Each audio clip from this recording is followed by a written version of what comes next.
morning, everyone. Following that. My name is Kelly Sporer, and I have been on this campus and very fortunate to work with amazing students, amazing staff, and amazing parents. Like Mr. Cole said, we are so fortunate to have this community.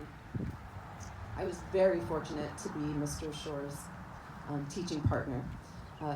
It was a joy and a thrill every day. But to tell you the truth, I spent all week thinking about what I wanted to say about my dear friend. I didn't want to give a sappy speech, but one that was meaningful and meant something to everybody who was fortunate to be touched by his beautiful and adventurous spirit. Throughout the week, I allowed myself to think of the pain of loss, something I rarely allow myself to do. This last year brought Hillcrest more than its share of that loss. It has been a year of uncertainty and profound questions. This week, I urge myself just to listen. Listen to the moments of emotion that spoke to me. And there were three ideas that actually spoke deeply to me: transition, perfection, and energy. The first, transition.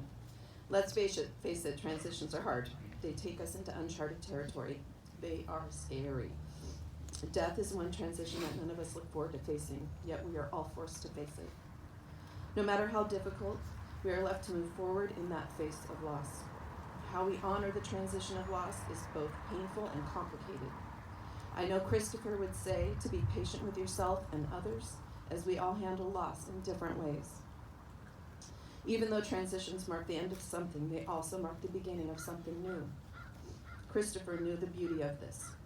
He was never afraid of what lay around the corner, but rather embraced the challenge that every day brought his way. He took on change, not with apprehension, but with excitement of what was to come. He also knew that transitions were meant to be done with the support and encouragement of others. They are best lived together. This past year, we have all been faced with life-altering changes, but I know that with the strength of our community, we will continue to support one another through the love of our Hillcrest family. Christopher showed the utmost grace in his last transition. He did not face it with fear, but rather with love and compassion for those that he left behind. He was the most selfless person I ever met.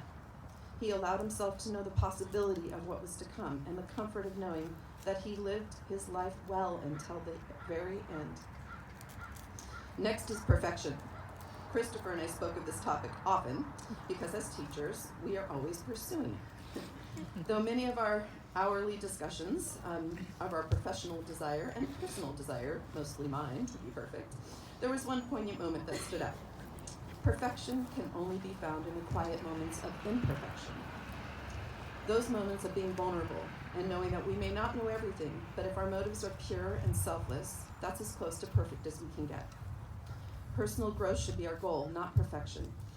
That isn't possible in our world. Although we agree that our world will never be perfect, we can strive to make it better one kind act at a time. Those of you know Christopher, he never passed on an opportunity to show an act of kindness and an act of valor. In that way, he was perfect. Lastly is energy. I began thinking about energy when I was watching a TV show this weekend about black holes. The science teacher in it. But one thought continued to resonate with me, and it is one that I have thought about often. It's the law of conservation of energy that states that energy can neither be created nor destroyed. It can only be transferred or changed from one form into another. We are beings of energy, and nobody had more energy than Christopher Shore. He lived his life with unprecedented exuberance and appreciation. He took nothing for granted. The ripples of Christopher's energy and influence will be felt in our universe forever. For every person he encountered, there was a pebble tossed into the pond of their lives, one that will continue its ripples beyond generations that we know. I have no doubt that Christopher's energy and the